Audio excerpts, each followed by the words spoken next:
Keke was sick, and I was holding her in the waiting area while we waited in line. Keke wouldn't stop crying, and her wails disturbed those around us, who shot us annoyed looks. Tears streaming down my face, I called Li Jie, but he didn't answer, again and again. Finally, on what felt like the umpteenth try, he picked up. I couldn't help but break down and cried. Keke is sick again. Li Jie's warm voice came through the phone. Jia, don't cry. Where's Auntie? Auntie is registering her. Li Jie, hurry. Okay, don't panic. I'll be there soon. He arrived quickly, in just over half an hour. While we waited for Keke to come out of her room, he kept holding and comforting me. I caught a faint scent of cologne on him. He had changed his jacket. Li Jie and I had been in love for 15 years and married for 5. We met as teenagers when he was a rebellious troublemaker who smoked, drank, and fought. Eventually, we fell in love, and he studied hard for 2 months before the college entrance exams to barely get into the same university as me. To everyone else, we were the perfect couple. After graduation, he lived frugally for years to meet my father's demands before we finally got married. I thought we'd be happy forever, but that dream lasted only a few years before it shattered. Our daughter Keke was born premature and has been sickly ever since, which also caused me to suffer from postpartum depression. Although Li Jie was still good to me, I could feel he was around less and less. That evening, when we got home, he told me to rest while he took care of Keke. His phone was on the table, and while I usually respected his privacy, this time I felt compelled to check it. I easily unlocked it with my birthday. One message stood out. Teacher Cheng, I had a great time today. See you tomorrow, from a young girl's profile picture. I felt a wave of nausea and rushed to the bathroom to vomit. Li Jie came looking for me, gently patting my back and asking what was wrong. I brushed his hand away and forced a smile, saying, I'm fine. He came home earlier than usual. He usually returned around 10, saying he had taken on a research project. After washing up, he held me from behind, his warm breath on my neck. He whispered my name, Jia. We hadn't been intimate in a long time because my emotions were unstable, and he hadn't seemed interested either. I didn't know what had changed today. His kiss was urgent yet laced with a hint of panic as he asked, You'll always be by my side, right? I didn't want to answer. The more he pressed, the more pain I felt, and I pushed him away with force. Get away. Just go. He looked startled by my red eyes. Okay, I won't touch you. Just don't hurt yourself. After lying down, he hesitated for a long time before resting his arm on my waist. Jia. I feel like things aren't the same between us anymore. I pretended to be asleep, and he fell silent. I lay in the dark, tears rolling from one eye to the other before soaking my pillow. I didn't understand how our love could come to this, but I knew I was losing Li Jie. I've always been strong, and I shed tears in the dead of night. The next day, I acted as if nothing was wrong, even helping Li Jie tie his tie as he was leaving. He pulled me into a surprised hug. Jia, you're in a good mood today. I smiled and nodded. Go to work. At noon, I had the maid pack a lunch for me and drove to Li Jie's school. He's a university professor, and when I arrived at his lounge, he had just finished a class. I stood by the window and saw him walking with a girl who looked familiar, but I couldn't place her. When I opened the door, he looked momentarily startled, quickly stepping away from the girl. Jia, what are you doing here? I brought you lunch. I haven't been here since Keke was born. The girl smiled sweetly. Teacher Cheng, I won't disturb you. Li Jie looked a bit flustered. Jia, she's my student. I nodded. I know. Eat up. I made it myself. As I left, I told him not to walk me out, choosing instead to sit on a bench along the school's tree-lined path. After a while, the girl returned, smiling brightly. Sister-in-law, I'm Jia. Can I get your contact info? I felt an instant connection with you. Just don't tell Teacher Cheng. He's really strict. Jia. So that's it. I agreed but didn't give her my name. Just said my surname was Jiang. After we exchanged info, she left and I watched her youthful figure fade. She resembled a past version of myself. It seemed Li Jie didn't love me less. He just loved the younger version of me more. I was also curious about how she'd react once she learned the truth. Later, Jejia frequently chatted with me, even saying she thought of me as an older sister.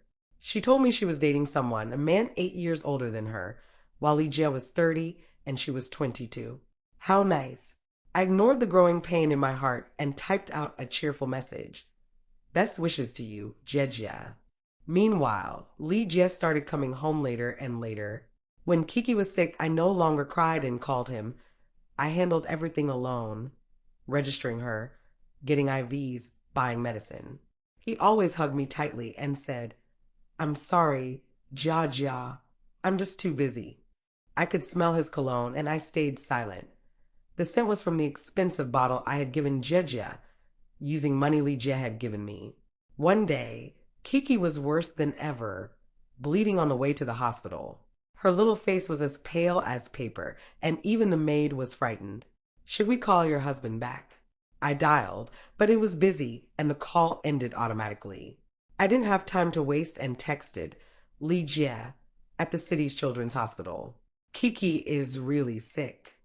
On the other end, Lijia was in a hotel with Jejia, showering while she waited on the bed. When her phone lit up, she saw the contact name, Jia. Instinctively, she silenced her phone. Jia? Who was Jia? Besides his wife, who else would he use such an affectionate name for? Even her name was formal. Jejia. Jealousy surged in her chest. That stupid woman thought she was worthy of a name so similar to hers? The call ended, and then another came through. She turned off the silent mode. Just then, a text came in. She paused, realizing Keke was teacher Ching's daughter. Her heart raced, but ultimately, she deleted the message and flipped her phone face down on the table, returning to her phone games casually. The maid tried calling several times, but no one picked up. I shook my head, forcing a smile. He's too busy. I can handle it myself. But this time was different. It wasn't just a false alarm. When I got out of the car and rushed Keke into the ER, she was quiet, but the blood was flowing more freely from her mouth. I couldn't hold it in anymore, crying out, Baby, just hang on a little longer. Don't scare Mommy. Daddy promised he'd come for dinner tonight. You have to wait for him. Keke finally spoke. Mommy, I miss Daddy. Tears streamed down my face. I forgot my pride and my desire for revenge. I just wanted Lijia to be there for Keke. But the line remained busy, and I had no idea what he was doing. I felt distant from his life. Keke's breaths grew weaker, and her lips moved slightly. I leaned down to listen. She said, Mommy, Daddy, Daddy, Mommy, Daddy, Daddy. Once for Mommy, twice for Daddy. Then her voice faded away. Please hurry. Run faster. Keke will be okay. Tears blurred my vision, and I stumbled hard, my arms scraping against the ground, pain shooting through my mind. I held on to Keke tightly, afraid of hurting her. The maid rushed to help me, trying to take Keke from my arms. But when she saw Keke, she froze. Jia Keke. She. At that moment, a doctor wheeled in a stretcher, and I quickly handed Keke over. The doctor glanced down and his face turned ashen, checking her heartbeat before shaking his head at me. Later, his lips moved, explaining something I couldn't hear. A nurse came to take Keke, but I suddenly yanked her back into my arms. Keke, please open your eyes and look at Mommy. Daddy is here. Don't you want to see him? But Keke never answered. Holding her increasingly cold body, I finally broke down in tears. Doctors and nurses tried to pull me away, urging me to accept my grief, but I refused to move, cradling Keke on the floor. I heard my own anguish cries, sharp and jarring. I never knew I could sound so piercing, so unbearably ugly. When I woke up again, Lijia was sitting at the foot of my bed.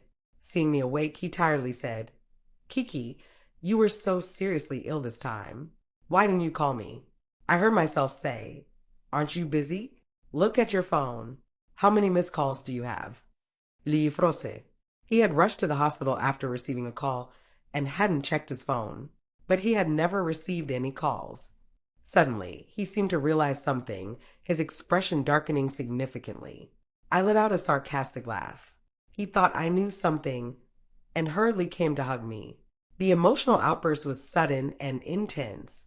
I hysterically pushed him away and yelled at him. He panicked and held me tight. Jaja, are you feeling unwell again? The medicine, the medicine. He quickly released me and rummaged through the drawer, trying to find something to calm me down. I felt like I was going insane, but the words that could expose him were stuck in my throat. No, I couldn't say it. I had to hold on a little longer. I wanted him to pay a greater price. Gradually, I calmed down and slowly leaned against his back, hugging him tightly. Li Jie. I could clearly feel him relax, his tense back softening. Had I really made him scared? Li Jie turned and hugged me. Jia, don't be sad. Take good care of yourself. We will have children. Keke suffered so much. Maybe it's for the best. The doctor said my condition had worsened and that I might have suicidal tendencies, suggesting I be hospitalized. He was overthinking it. How could I think about suicide? I still had so much to accomplish. That night, Li Jie stayed with me in the hospital. After he fell asleep, I picked up his phone from the bedside table. Moonlight poured through the window, illuminating Li Jie's handsome face, but I felt an overwhelming sense of strangeness. I easily unlocked his phone and went to the messages, but I didn't find the message I had sent him. Did he delete it? Who deleted it? Then I saw a new message. Xinhua Hotel 607, with a familiar avatar, and everything suddenly became clear. I gently placed the phone back down, lay back down, and turned away from him. My breathing became difficult as I faced away. Just wait. I would make them pay. A few days later, Keke was buried. At that moment, I seemed to enter a special state. The heart-wrenching sorrow from days before had vanished, perhaps buried deep within me. I would use everything. I had to weave him a cage from which he could never escape. The next day, I logged onto the forum and spent the entire day searching until I finally found a hacker. I want the surveillance footage from Xinhua Hotel 607. He told me there was only footage from the hallway. I hesitated, but agreed. After confirming the task, I readily transferred him 50,000 yuan, still using Li Jie's money. The next day, I received the surveillance video. The hacker was reliable and sent me the 24-hour footage from that day. I found the projector I had bought when we were dating, prepared everything, and sat on the bed. I started watching from the time Li Jie finished work, keeping my eyes glued to that door. Soon, Li Jie appeared on the surveillance footage, entering room 607. In the fleeting shadow, I saw a girl with snow-white skin. The door closed, and I could see nothing, but I remained seated, staring at the closed door. I counted down in my mind, as if sentencing myself to death. When it was time for me to take Keke to the hospital, I called Li Jie countless times and sent him a text. The door remained tightly shut as I silently stared at it for a long time, unsure if my legs were numb or if my blood had stopped flowing. After waiting for more than an hour, the door finally opened. Li Jie burst out, looking disheveled and with a terrible expression, leaving the surveillance frame. He must have received the call from the hospital. Half an hour later, a girl also exited that room. Even though the surveillance was blurry, I could tell it was Jia. Silently, I put away the projector, hiding this footage. I would definitely need it later. Before that, I should hide myself too.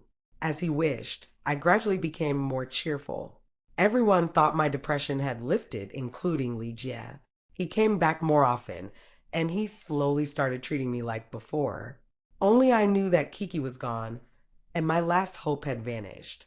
My heart was slowly rotting, exuding a stench that only I could smell. Li Jie and I could never go back to the way we were. The sweet beginnings, hand in hand, the passionate love, the children we could have, all disappeared. Recently, Jeja kept telling me that her boyfriend had been increasingly distant, asking if all men would change their hearts. My heart twisted in pain, but I could only comfort her. How could that be? He must be too busy. You should give him some trust. Every time, she would smile brightly and say, Sister Jiang, I like you so much. You always say what's in my heart. I then shared my life with Ligia with her, but her smile faded. Her face began to twist slightly. Sister Joan, please stop showing off your love. I smiled faintly. I'm not. This is just my daily life. Her expression twisted further, but she still tried to hold it together. Our relationship grew closer, and I became increasingly curious about how she managed to do it. Sleeping with my husband while calling me her sister. Could she really not be mentally unstable? As for her, I didn't know. I just knew I was close to losing it.